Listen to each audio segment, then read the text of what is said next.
This next song is Scottish, and it's written by Robert Burns, the great Scottish poet, songwriter. He's often called, I think it's best to call him a bard, the national bard of Scotland. And he was a poet, but most of what he wrote was intended to be sung. And, unfortunately, things would just get published in books. But he often, as I mentioned about Patrick Kavanagh, he would often note a tune that would be appropriate for the song. He wasn't much of a musician himself. I guess he played fiddle. I think it was a way for him to, if he could hear a tune, he could then, pop it out on the fiddle to remember it. And it's really astounding. This day we have, I go to sessions or concerts or whatever, and I used to have a little, digital recorder. Now I just use my phone.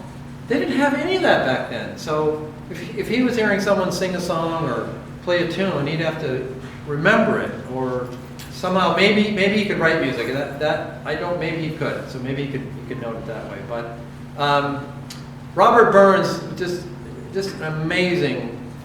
It's mind-boggling. He only lived to age 37, and his body of work is just massive. I don't have it, but I have there's a 12 CD collection done about maybe 20 years ago in Scotland of maybe not all of his work, but quite a bit of it. And it's great because it's a lot of different singers and performers doing it in different arrangements, different voices.